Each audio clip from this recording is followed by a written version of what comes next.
Hi everyone, this is Aarti. Welcome to my channel environment by Aarti. So आज जो video लेके आई हूँ वो करंट अफेयर से रिलेटेड है, जिसमें कि द हिंदू के आर्टिकल्स और कुछ times of India, Indian express और डाउन टू अर्थ के मिलजुल कर जो भी आर्टिकल्स मुझे मिले वो मैं कंपाइल करके लेके आई हूँ। और उसके साथ जो भी रिलेटेड टॉपिक्स हैं, इम्पॉर्टेंट हैं जो एग्ज़ाम पॉइंट ऑफ व्यू से, उनको मैं यहाँ पे कंपाइल करके वीडियो जो है वो मैं लेके आई हूँ। ठीक है, तो चलिए स्टार्ट करते हैं। सबसे पहले जो एक आर्टिकल था वो है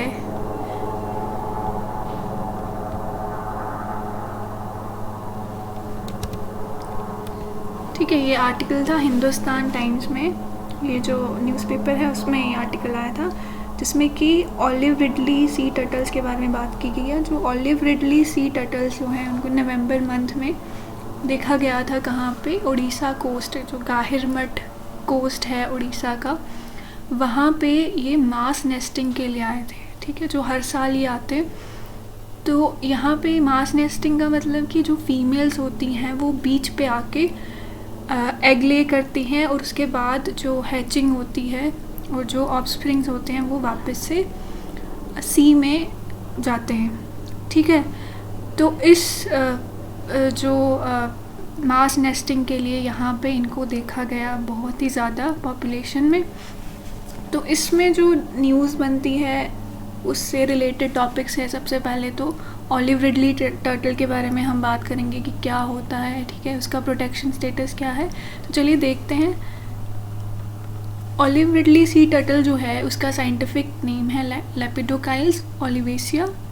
ठीक है, अब जो इसका नाम है olive ridley sea turtle, olive जो कलर होता है एक, क्योंकि इसकी जो शेल होती है उसका कलर ऑलिव ग्रीन होता है। ठीक है, इसीलिए इसका नाम जो है वो रखा गया ऑलिव रिडली सी टर्टल्स। ठीक है, अब ये स्पीशीज़ जो टर्टल्स के स्पीशीज़ हैं वर्ल्ड में, उसमें स्मॉलेस्ट स्पीशीज़ है, मतलब इसका साइज़ छोटा होता है और ये मोस्ट एबंडेंट है। ठीक है, वर्ल्ड की सीज में आपको ये एबंडेंस में मिलेंगे। ठीक है, और ये पेलाजिक है। पेलाजिक यानी कि ओपन ओशन सी टर्टल है। ठीक है, आपको ओपन ओशंस में ये दिखेंगे। अब बात करते हैं इनके हैबिटेट की। तो हैबिटेट जो है इनका मोस्टली वार्म और ट्रॉपिकल जो वाटर्स हैं, प्राइमरीली जो पैसिफिक और इंडियन ओशंस हैं, यहाँ पे आपको ये दिखेगा। बट ये कुछ जो संख्या में या कुछ नंबर्स में आपको जो अटलांटिक ओशन है उसके वार्म वाटर्स में भी आपको ये मिलेगा। ठीक है, अब जो सबसे यूनिक फीचर है इनका, सबसे जिनके लिए ये जाने जाते हैं, वो है इनका मास नेस्टिंग। ठीक है, मास नेस्टिंग का जो भी प्रोसेस है इनका, जिनको हम क्या बोलते हैं, एरिबाडास। ठीक है, तो ये जो प्रोसेस है इसके लिए ये जाने जाते हैं, जिसमें फीमेल्स, जैसे मैंने पहले भी बताया, जो फीमेल्स हैं वो बीच पे एग ले करने आती हैं, और उसके बाद जो एग्स हैं वो हैच करते हैं, और हैच करके जो भी ऑफस्प्रिंग्स होते हैं, छोटे बच्चे होते हैं इनके, वो वापस सी में जाते हैं। ठीक है, तो अगर हम इंडियन ओशन में देखें तो majority of olive ridley turtles जो हैं इनके नेस्ट आपको कहाँ पे दिखेंगे? गाहिरमठा जो कोस्ट है, गाहिरमठ जो कोस्ट है उड़ीसा का, वहाँ पे आपको ये दिखेंगे। इनकी असेंबलीज लार्ज नंबर्स में होती है। ठीक है, और जो गाहिरमठ कोस्ट है वो लार्जेस्ट मास नेस्टिंग साइट है। ठीक है, along with coast of Mexico and Costa Rica. ठीक है, तो ये इंडिया का भी लार्जेस्ट मास नेस्टिंग साइट और वर्ल्ड का भी लार्जेस्ट मास नेस्टिंग साइट है। ठीक है, जहाँ पे ये एग्स जो है वो हैच करते हैं आके। ठीक है, अब इसके अलावा अगर आप इसको मैप पे देखेंगे तो मैप में आपको, ये इंडिया का मैप है, उड़ीसा यहाँ पे सिचुएटेड है, और ये जो है, ये जो एरिया है ये है गाहिरमठा कोस्ट है। ठीक है, यहाँ पे बीच है जहाँ पे ऑलिव रिडली टर्टल्स जो है वो मास नेस्टिंग करते हैं। ठीक है, उसके अलावा दो और जगह हैं जहाँ पे इनकी मास नेस्टिंग देखी जाती है। वो कौन सा है? ऋषिकुल्या रिवर जो है, और जो गंजम डिस्ट्रिक्ट में लोकेटेड है, और देवी रिवर जो है वो पूरी डिस्ट्रिक्ट में लोकेटेड है। ठीक है, ये ऋषिकुल्या रिवर है और ये देवी रिवर है। ठीक है, यहाँ पे भी इनकी मास नेस्टिंग जो है वो देखी जाती है, लेकिन इस बार आपको ज़्यादा नंबर्स में ये गाहिरमठ कोस्ट में ही जो मास नेस्टिंग है वो देखी गई। ठीक है, गाहिरमठ जो है वो केंद्रपाड़ा डिस्ट्रिक्ट है उड़ीसा की, जो भुवनेश्वर जो कैपिटल है उड़ीसा का, उससे 150 किलोमीटर दूर आपको ये मिलेगा। ठीक है, तो अब जो ऑलिव रिडली टर्टल्स होते हैं ये मोस्टली ओमनीवोर्स होते हैं। मोस्टली क्या होते हैं ओमनीवोर्स से, मतलब कि ये फीड करते हैं प्लांट्स पे भी और एनिमल्स पे भी। ठीक है, तो ये किस किस पे फीड करते हैं, जैसे एल्गे पे फीड करते हैं, लॉबस्टर, क्रैब्स, ट्यूनिकेट्स और मोलस्क पे। ठीक है, और ये डाइव कर सकते हैं up to depth of 500 feet to forest, जो बेंथिक इन्वर्टिब्रेट्स होते हैं, बॉटम होता है जो सी का, वहाँ तक ये डाइव कर सकते हैं अपने खाने के लिए। ठीक है, वहाँ पे ये जाके जो इन्वर्टिब्रेट्स होते हैं जो बॉटम में होते रहते हैं उनको ये जाके फीड करते हैं। ठीक है, अब बात करते हैं थ्रेट्स की। तो इनको बहुत ज़्यादा थ्रेट्स हैं जो ये फेस करते हैं। सबसे पहले तो by catch in fishing gear. अब जब कोई भी फिशिंग करते हैं लोग, जैसे आपने देखा होगा फिशरमैन, तो वो बड़े बड़े जाल जो है वो डालते हैं, तो अनइंटेंशनली ये होता है कि ये जो ऑलिव रिडली टर्टल्स हैं ये उस जाल में फंस जाते हैं। ठीक है, और उसके अलावा फिर वो या तो वो उसके साथ जाल के साथ आ जाएंगे बाहर, नहीं तो वो ड्राउन हो जाते हैं। ठीक है, वो उसमें डूब जाते हैं, जिसकी वजह से उनकी डेथ हो सकती है। कभी कभार जो उनकी फ़िशिंग गियर्स होती है उनके बॉडी पार्ट्स में फंस जाती है, या जो नेट्स होते हैं या जो फ़िशिंग लाइंस होती हैं, ठीक है, वो पतली पतली तारें, उनकी वजह से उनकी डेथ हो सकती है। दूसरा है क्लाइमेट चेंज। अब क्लाइमेट चेंज का आपको पता है, ग्लोबल वार्मिंग जो है वो आप देख रहे हैं इस वक्त का बहुत बड़ा इशू है। तो उसकी वजह से जो इनका जो रिप्रोडक्शन है, उनका जो थ्राइविंग है, उसमें बहुत ज़्यादा चेंजेस आए हैं, जिसकी वजह से इनको थ्रेट्स हैं। और तीसरा चीज़ क्या है, direct harvest of turtles and eggs. तो कुछ लोग इनको डायरेक्टली हार्वेस्ट करते हैं, जैसे फ़िशिंग करते हैं वैसे ही टर्टल्स को हार्वेस्ट किया जाता है, और इनके जो एग्स हैं उनको भी हार्वेस्ट कर लेते हैं। जैसे वो बीच पे एग्स ले करते हैं, तो जो लोग हैं वो उनके एग्स को हार्वेस्ट कर लेते हैं। ठीक है, अब loss and degradation of nesting and foraging habitat. तो आपने देखा होगा बीचेस पे मोस्टली बहुत सारे लोग टूरिज़्म के लिए या ऐसे ही घूमने जाते हैं, तो वहाँ पे इनको प्रॉब्लम होती है।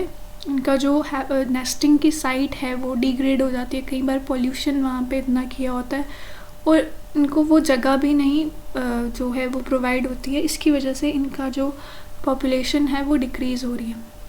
ठीक है, ओशन पॉल्यूशन, मरीन डेब्रिस। तो आपने देखा होगा कि जो ओशन का पॉल्यूशन है वो दिन ब दिन बढ़ रहा है, जिसमें प्लास्टिक्स का, माइक्रो प्लास्टिक्स जो है उसमें बहुत ज़्यादा पॉल्यूशन हो रहा है।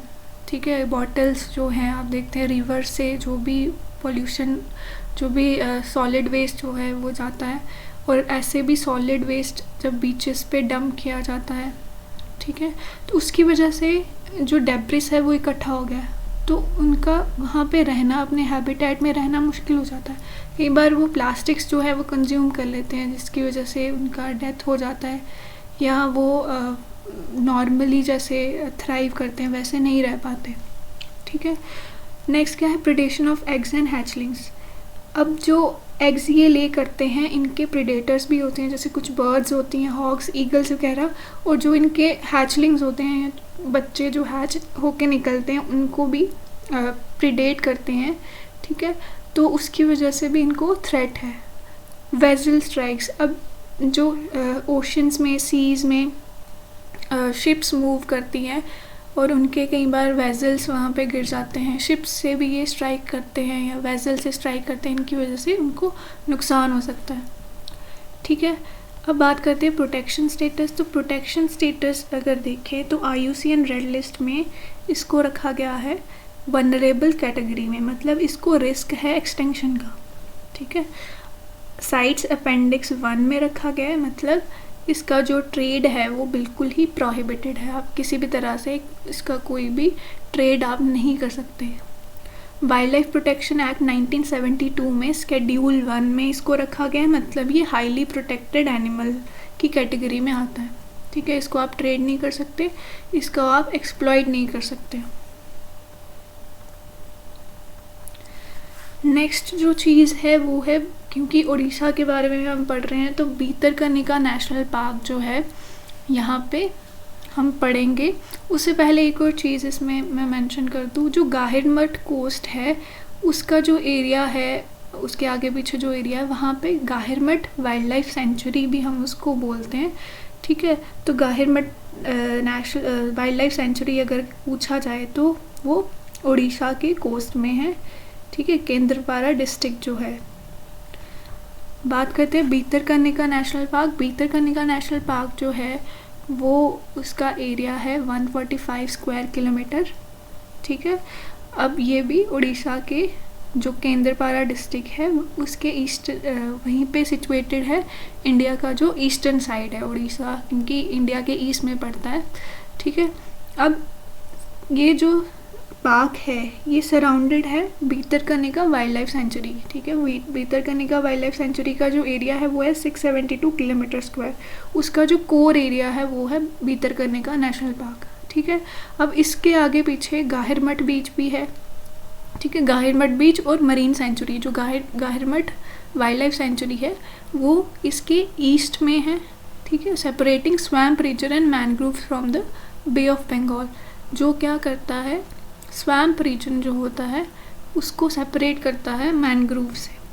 ठीक है, अब इसको डेजिग्नेट किया गया था 16 सितंबर 1998 में, और इसको डिक्लेयर किया गया है रामसर साइट 19 अगस्त 2002।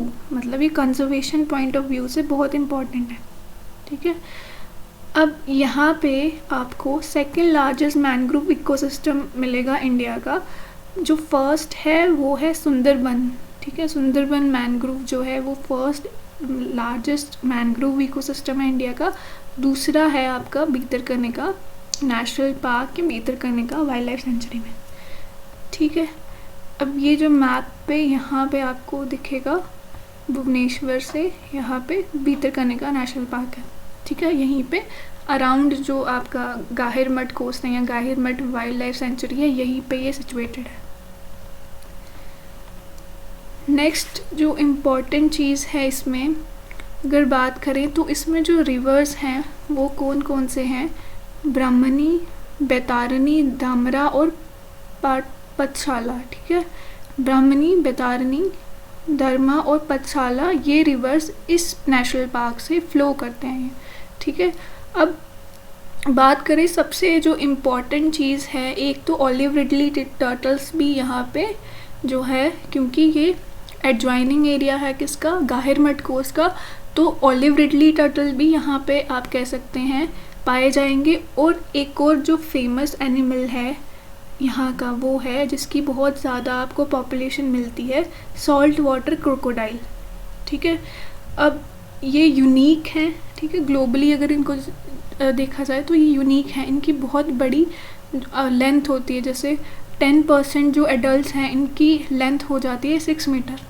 ठीक है, तो ये बहुत, अगर लेंथ में देखा जाए तो ये बहुत बड़े बड़े क्रोकोडाइल्स होते हैं और यूनिक होते हैं इसलिए। ठीक है, अब nearly 1671 salt water crocodiles inhabit the rivers and creeks. तो इस एरिया में 1671 सॉल्ट वाटर क्रोकोडाइल्स आपको मिलेंगे, जो इंडिया में लार्जेस्ट नंबर में आपको इसी जगह मिलेंगे।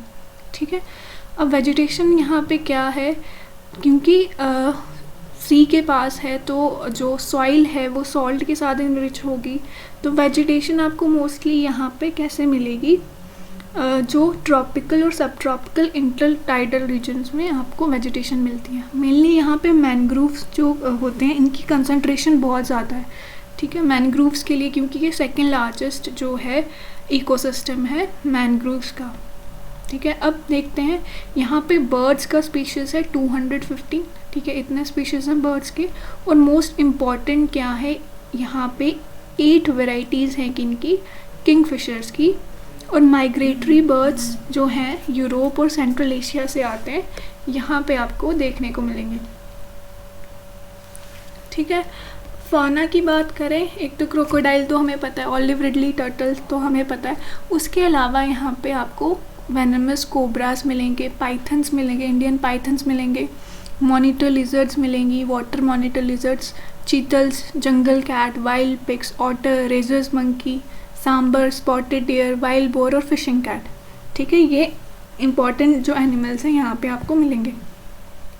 ठीक है, बर्ड्स की अगर बात करें, Asian open bill, cormorants, darters, black ibis, egrets, open billed storks, sandpipers, sea eagles, whistling teals, kites और सी गर्ल्स, ये आपको यहाँ पे मिलेंगे। ठीक है, अब अगला जो आर्टिकल है वो है डाउन टू अर्थ का। वहाँ उसमें ये जो 2 टर्टल्स हैं इंडिया के, इनके बारे में बात की गई है, जो बहुत ही ज़्यादा रिस्क फेस कर रहे थे एक्सटिंक्शन का, उनको थ्रेटन स्पीशीज़ की लिस्ट में ऐड किया गया। ठीक है, देखेंगे इसके बारे में आगे क्या है। तो 2 इंडियन टर्टल्स जो हैं, टर्टल स्पीशीज़ जो हैं, एक तो रेड क्राउन रूफ टर्टल्स, ठीक है, जिसका नाम है बतागोर कछुगा, और लीड्स सॉफ्ट शेल टर्टल लिल्सोनिया लिथी। ठीक है, ये दोनों टर्टल्स हैं। इनको अब क्या किया गया है, इनको साइट्स की जो अपेंडिक्स है उसमें अपेंडिक्स 1 में इनको रख दिया गया है। ठीक है, अब ये डिसीजन जो था ये लिया गया था 19th conference of parties Panama city में। ठीक है, जब ये मीटिंग हुई थी, और इस स्पीशीज़ को पहले अपेंडिक्स 2 में रखा गया था, लेकिन अब इसको मूव कर दिया अपेंडिक्स 1 में, क्योंकि इनकी जो पॉपुलेशन है वो कॉन्टीन्यूसली डिक्लाइन हो रही थी और इनको एक्सटिंक्शन का थ्रेट जो है वो फेस करना पड़ रहा था। इसका मतलब है अपेंडिक्स 1 का मतलब है कि स्पीशीज़ जो है उसको बहुत ज़्यादा खतरा है एक्सटिंक्शन का, मतलब वो कभी भी एक्सटिंक्ट हो सकता है। अब अपेंडिक्स 2 मतलब, और अपेंडिक्स 2 में फर्स्ट में रखने का मतलब है कि इनका ट्रेड जो है वो बिल्कुल ही प्रोहिबिटेड है, आप किसी भी तरह से इसको एक्सप्लॉइट नहीं कर सकते। ठीक है, अपेंडिक्स 2 का जो मतलब है वो क्या होता है कि वो ज़रूरी नहीं है कि वो थ्रेटन्ड है, लेकिन फ्यूचर में वो हो सकते हैं, तो उनके ट्रेड को इसलिए मॉनिटर किया जाता है कि ज़्यादा एक्सप्लॉइटेशन तो नहीं हो रहा जिसकी वजह से उनका जो सर्वाइवल है वो मुश्किल हो जाए। ठीक है, अपेंडिक्स 3 में वो लिस्ट इंक्लूड की जाती है जो कोई एक पार्टी, मतलब जो इसके मेंबर्स होंगे, वो रिक्वेस्ट करते हैं कि इस स्पीशीज़ का जो ट्रेड है इसको रेगुलेट किया जाए, इसको भी साइट्स के अंदर जो है रखा जाए। हालांकि वो अभी थ्रेटेंड नहीं है, लेकिन वो चाहते हैं कि इसको मॉनिटर किया जाए कि इसकी जो इलीगल एक्सप्लॉइटेशन है वो ना हो। ठीक है, जो रेड क्राउन रूफ टर्टल है, ये इसका जो हैबिटेट है, या जो ये कहाँ पे मिलेंगे, ये इंडिया में आपको मिलेंगे, नेपाल एंड बांग्लादेश, और ये वाइडली आपको गंगा ब्रह्मपुत्रा रिवर बेसिन्स में मिलेंगे। ठीक है, according to wild life institute of India.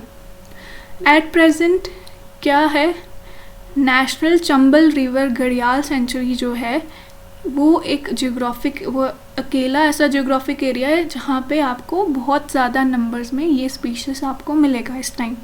ठीक है, दूसरा लीड्स सॉफ्ट शेल टर्टल जो है ये आपको मिलेगा मेनली पेनिनसुलर इंडिया में, मतलब साउथ की तरफ आपको मिलेगा, साउथ इंडिया की तरफ मिलेगा, जैसे उड़ीसा में मिलेगा, मध्य प्रदेश, कर्नाटका, आंध्र प्रदेश, केरला, महाराष्ट्र और तमिलनाडु। ठीक है, अब इसकी जो प्रेजेंस है कावेरी, तुंगभद्र, घटप्रभा, भवानी, गोदावरी और मेयोर ड्रेनेजेस में, ये जो रिवर्स हैं यहाँ पे आपको इनकी पॉपुलेशन जो है वो मिलेगी। ठीक है, अब इनको जो थ्रेट्स हैं वो क्या है, एक तो इनका जो हैबिटेट लॉस हो रहा है पोल्यूशन की वजह से, अनचेक्ड अर्बनाइजेशन। ठीक है, जो हम कंस्ट्रक्शन कर देते हैं बीचेस में भी, जहाँ पे इनका हैबिटेट है वहाँ पे हम कुछ कंस्ट्रक्शन कर देते हैं, जैसे हम पावर प्लांट्स लगा देते हैं, ठीक है, थर्मल पावर प्लांट्स लगा देते हैं, तो उससे इनका जो हैबिटेट लॉस है वो हो रहा है। ठीक है, हैबिटेट लॉस जो है वो इरिगेशन की वजह से भी हो रहा है और डैम्स कंस्ट्रक्ट करने की वजह से भी हो रहा है। ठीक है, सैंड माइनिंग और एग्रीकल्चरल एक्टिविटीज़ जो गंगा के आसपास की जाती हैं, ठीक है, जो इलीगल माइनिंग वगैरह की जाती है, सैंड माइनिंग, तो उसकी वजह से इनकी जो नेस्टिंग है उस पर असर पड़ता है, उससे इनका जो पॉपुलेशन है वो डिक्रीज़ हो रहा है, डिक्लाइन हो रहा है। ठीक है, drowning due to illegal fishing nets, जो हमने बाय कैच का पढ़ा था पिछले जो स्लाइड है उसमें पढ़ा था, जो थ्रेट्स थे ऑलिव रिडली टर्टल्स को, तो इसका भी यही है, जब फ़िशिंग करते हैं तो इनका जो अनइंटेंशनली क्या होता है कि ये भी उस नेट्स में फंस जाते हैं, या इनका जो फ़िशिंग गियर्स होते हैं ये इनके गले में फंस जाएंगे, कहीं बॉडी पार्ट्स में अटक जाएंगे, जिसकी वजह से इंजर्ड हो सकते हैं, डेथ भी हो सकती है। ठीक है। पोचिंग एंड इलीगल ट्रेड, अब इनको ट्रेड के लिए या तो ट्रेड किया जाता है इलीगली, या तो इनको मारा जाता है इनकी बॉडी पार्ट्स को जो है ऑब्टेन करने के लिए। ठीक है। अब बात करते हैं इनके प्रोटेक्शन स्टेटस की। तो IUCN स्टेटस जो है इन दोनों का ही क्या है, क्रिटिकली एंडेंजर्ड, मतलब ये इनको एक्सट्रीम हाई रिस्क है एक्सटिंक्शन का अगर इनको ध्यान नहीं दिया गया। ठीक है। वाइल्ड लाइफ प्रोटेक्शन एक्ट 1972 में इसको रेड क्राउन टूथ टर्टल को शेड्यूल 1 में रखा गया है, लीच सॉफ्ट शेल टर्टल को शेड्यूल 4 में रखा गया है। ठीक है। शेड्यूल 1 का मतलब है कि बहुत ही ज़्यादा प्रोटेक्टेड स्पीशीज़ है, और शेड्यूल 4 का मतलब है कि ये अभी उतना ज़्यादा थ्रेटेंड नहीं है, लेकिन इसका जो ट्रेड है, इसका जो एक्सप्लॉयटेशन है उसको मॉनिटर किया जा रहा है। नेक्स्ट क्या है, अरित्तपति बायोडाइवर्सिटी हेरिटेज साइट जो है वो तमिलनाडु की फर्स्ट बायोडाइवर्सिटी हेरिटेज साइट जो है वो डिक्लेयर की गई। ठीक है। तमिलनाडु को basically first biodiversity heritage site मिली है। ठीक है, जिसका क्या नाम है, अरित्तपति बायोडाइवर्सिटी हेरिटेज साइट। ठीक है। अब जो ये हेरिटेज साइट है, इसका जो एरिया है कितना है, 215 हेक्टेयर्स। ठीक है। और ये 2 विलेजेस हैं, अरित्तपति और मीनाक्षीपुरम। ठीक है। और ये मदुराई डिस्ट्रिक्ट है तमिलनाडु की, वहाँ पे ये जो विलेजेस हैं वो सिचुएटेड हैं। इन दोनों का जो एरिया मिलाकर जो बायोडाइवर्सिटी हेरिटेज साइट जो है वो बनाया गया है। ठीक है। अब जो बायोडाइवर्सिटी हेरिटेज साइट बनाई गई है उसको डिक्लेयर किया गया under the biological diversity act of 2002। ठीक है। इसके बारे में हम पढ़ेंगे आगे, बायोलॉजिकल डाइवर्सिटी एक्ट ऑफ 2002 क्या है। अब यहाँ पे क्या है कि जो बायोडाइवर्सिटी हेरिटेज साइट ये बन गया है, इससे जो एक और जेम ऐड हो गया है वर्ल्ड ऑफ कंजर्वेशन में। जैसे वर्ल्ड हेरिटेज साइट बनाई जाती हैं तो उसमें इसका जो एडिशन है बहुत ज़्यादा इम्पोर्टेंट है। ठीक है। अब बात करते हैं आगे और इसके बारे में क्या चीज़ें हैं। तो इसकी एडिशन की वजह से इंडिया के पास 19 बायोडाइवर्सिटी हेरिटेज साइट्स हैं। ठीक है। अब इस साइट को क्यों बनाया गया बायोडाइवर्सिटी हेरिटेज साइट, क्योंकि यहाँ पे बहुत सारे जोग्राफिकल फीचर्स आपको मिलेंगे, जैसे चेन ऑफ 7 बैरन ग्रेनाइट हिलॉक्स, छोटी छोटी हिल्स हैं ग्रेनाइट की, 7 बैरन मतलब जिन पे कुछ भी नहीं है, जिन पे कोई भी प्लांट जो है नहीं आपको दिखा, बिल्कुल बेयर जो है हिलॉक्स आपको दिखेंगी। और उसके अलावा यहाँ पे आपको 72 लेक्स मिलेंगे, 200 नेचुरल स्प्रिंग्स मिलेंगे, 3 चेक डैम्स मिलेंगे। और यहाँ पे जो एक लेक है अनाइकोदन लेक जो है वो 16th सेंचुरी में जो है इसकी हिस्ट्री है, पांड्या किंगडम के दौरान से आपको ये जो लेक है वो वहाँ पे मिलेगा। ठीक है। अब इस रीजन में अप्रॉक्सीमेटली 250 स्पीशीज़ हैं बर्ड्स के, जिसमें 3 जो फ्लैगशिप स्पीशीज़ हैं। फ्लैगशिप स्पीशीज़ मैंने पिछले लेक्चर में बताया था, जो इकोलॉजी में पढ़ाया था मैंने, कि वो स्पीशीज़ होते हैं जो उस जगह के एम्बेसडर होते हैं। ठीक है। बाकी जो स्पीशीज़ को भी वो प्रोटेक्ट करते हैं। जैसे कोई भी एक सेलिब्रिटी होता है या कोई एक बड़ी ही रिनाउंड पर्सनैलिटी होती है, उनको हम किसी जगह का एम्बेसडर बना देते हैं। ठीक है। तो वो उनके नाम से जानी जाती है और लोग उसको और ज़्यादा जानते हैं। ठीक है, जानने की कोशिश करते हैं उस जगह को। तो वैसे ही जो फ्लैगशिप स्पीशीज़ होते हैं इनको एज ए एम्बेसडर बनाया जाता है किसी भी हैबिटेट का। यहाँ पे कौन से हैं, लगर फैल्कॉन, शाहीन फैल्कॉन और बोनेलीज ईगल। ठीक है। अब इस रीजन में एंडेजर्ड स्पीशीज़ भी हैं, कुछ एंडेजर्ड एनिमल भी हैं, जैसे स्लेंडर लॉरिस। स्लेंडर लॉरिस के बारे में मैंने अलग से भी वीडियो बनाई थी, वो क्या होता है। कदावर वाइल्ड लाइफ सेंचुरी को डिक्लेयर किया गया था फर्स्ट स्लेंडर लॉरिस सेंचुरी, ठीक है, अगर आपने देखा होगा। इंडियन पैंगोलिन और पाइथन, ये एंडेंजर्ड स्पीशीज़ हैं यहाँ पे जो पाए जाते हैं। अब बात करें कि बायोडाइवर्सिटी हेरिटेज साइट्स आखिर होती क्या है, ठीक है। तो ये वो साइट्स होती हैं या वो बायोलॉजिकल एरियाज़ होते हैं जो अपने आप में यूनिक होंगे, ठीक है, और इकोलॉजिकली फ्रेजाइल, बहुत ही सेंसिटिव एरियाज़ होंगे। यूनिक कैसे होंगे कि यहाँ पे जो स्पीशीज़ पाए जाते होंगे वो इंडिया में कहीं और नहीं होंगे, ठीक है, और यहाँ पे बहुत ही यूनिक फ्लोरा और फाना होगा जिसमें रेयर और थ्रेटन स्पीशीज़ भी आपको मिलेंगे, ठीक है। अब इस एरिया में आपको सिर्फ एंडेमिक स्पीशीज़ ही नहीं मिलेंगे। एंडेमिक मतलब जो उसी एरिया के स्पेसिफिक हों, वो कहीं और नहीं पाए जाते हों, उसी एरिया के लोकल हों, ठीक है। तो यहाँ पे उसके अलावा आपको एंडेंजर्ड स्पीशीज़ मिलेंगे, उसके अलावा की स्टोन स्पीशीज़ मिलेंगे। की स्टोन स्पीशीज़ मैंने लास्ट वीडियो में भी पढ़ाया था जिसमें एलिफेंट्स के बारे में बात की थी। तो की स्टोन स्पीशीज़ वो होते हैं जो उस एरिया के यूनिक हों, ठीक है, उनका जो एग्जिस्टेंस है उसकी वजह से ही बाकी स्पीशीज़ का वहाँ पे एग्जिस्टेंस है। जैसे हिमालयाज़ में आपने पढ़ा था स्नो लेपर्ड, तो स्नो लेपर्ड हिमालयाज़ का की स्टोन स्पीशीज़ है, ठीक है। स्नो जहाँ पे होगी, जो ग्लेशियर एरियाज़ होंगे वहाँ का की स्टोन स्पीशीज़ है।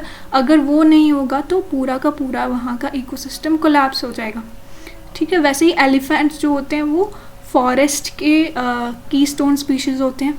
अगर वो ना हो तो जो वहाँ का इकोसिस्टम है वो कोलैप्स हो जाएगा, क्योंकि उनको कोई और रिप्लेस नहीं कर सकता, ठीक है।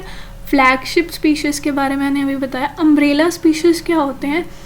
जब हम किसी स्पीशीज़ को प्रोटेक्ट करते हैं, जैसे पिछली वीडियो में मैंने बताया था कि एलिफेंट्स की प्रोटेक्शन जब करते हैं, उनकी कंजर्वेशन जब करते हैं, तो उनके चक्कर में क्या होता है कि सारे जो बाकी स्पीशीज़ हैं वो भी अपने आप प्रोटेक्ट हो जाते हैं, ठीक है। जब हम एक चीज़ की कंजर्वेशन करते हैं, क्योंकि जो उसका हैबिटेट है वो अकेला तो नहीं है, उसमें बहुत सारी कम्युनिटीज़ और होंगी, ठीक है, बहुत सारी पॉपुलेशंस और होंगी, बहुत सारे एनिमल्स और होंगे, जिसकी वजह से वो भी उसमें प्रोटेक्ट हो जाते हैं। मतलब जैसे एक तीर से दो निशाने कि एलिफेंट तो हो ही गया, बाकी दूसरा जो स्पीशीज़ है वो भी प्रोटेक्ट हो गया, ठीक है। अगर हम बात करें तो 2022 में ये जो हेरिटेज साइट्स हैं ये ऐड अप हुई थी।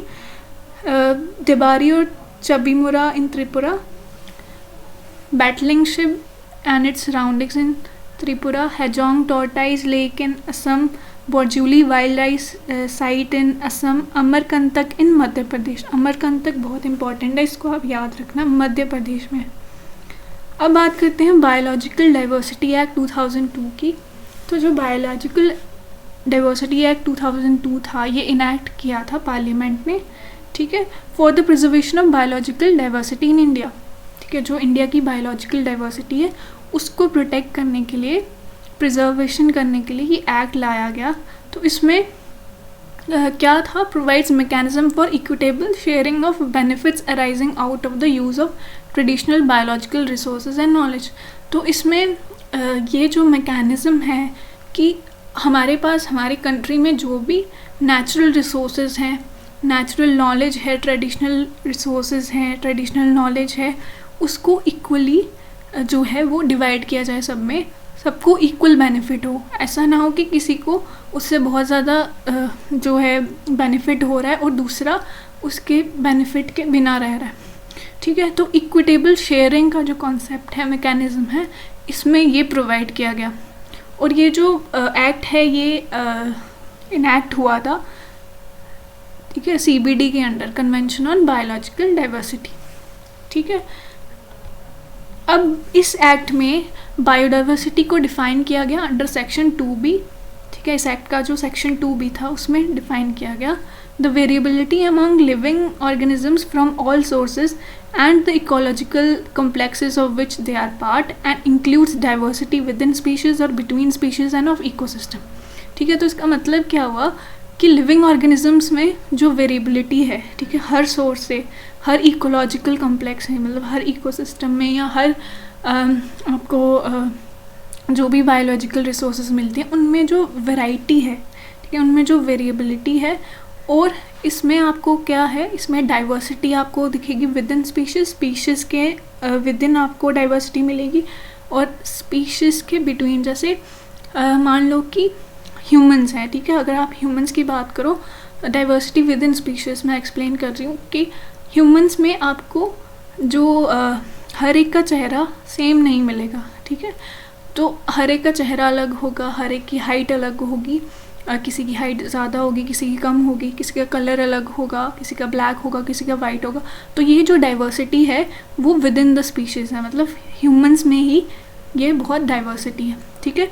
अब बिटवीन स्पीशीज़, अगर दो स्पीशीज़ को हम कंपेयर कर रहे हैं, जैसे ह्यूमंस और कोई एनिमल है जैसे एलिफेंट का, तो उसमें जो वैरायटी है उसकी हम बात कर रहे हैं, और इकोसिस्टम्स के विद इन, ठीक है, इकोसिस्टम्स में आपको बहुत सारी कम्युनिटीज़ मिल जाएंगी, तो उसमें जो डाइवर्सिटी है जब हम उसकी बात करते हैं, ठीक है, वो है डाइवर्सिटी विद इन इकोसिस्टम्स। अब जो इसके एक्ट के तहत क्या हुआ था, बोर्ड्स बनाए गए थे, ठीक है, नेशनल बायोडाइवर्सिटी अथॉरिटी, ये स्टैट्यूटरी ऑटोनॉमस बॉडी है, ठीक है, मतलब ये लॉ के थ्रू एक बॉडी बनी हुई है। इसके हेडक्वार्टर्स कहाँ पे, चेन्नई में, और इसको फॉर्म किया गया था under the ministry of environment and forest, government of India, ठीक है। 2003 में इसको जो है इस्टेब्लिश किया था अंडर द एक्ट। 2002 का जो बायोडाइवर्सिटी एक्ट है उसके अंडर इसको जो है वो इस्टेब्लिश किया गया था 2003 में, ठीक है। और जो एक्ट है उसकी वजह से स्टेट बायोडाइवर्सिटी बोर्ड जो हैं वो भी क्रिएट किए गए, जिसमें 31,574 बायोलॉजिकल मैनेजमेंट कमेटीज़ भी बनाई गई, मतलब जो लोकल बॉडीज़ हैं वो भी बनाई गई अक्रॉस इंडिया, ठीक है। तो चलिए आज की वीडियो में इतना ही था, जो भी टॉपिक्स थे, मतलब जितने हुए मुझसे वो मैंने किया। अभी बहुत सारे और टॉपिक्स हैं जो मैं अगली वीडियो में लेके आऊँगी, ठीक है। तो चलिए, थैंक यू। वीडियो को शेयर ज़रूर करना, चैनल सब्सक्राइब करना जिन्होंने नहीं किया है, और वीडियो लाइक भी करना। Thank you.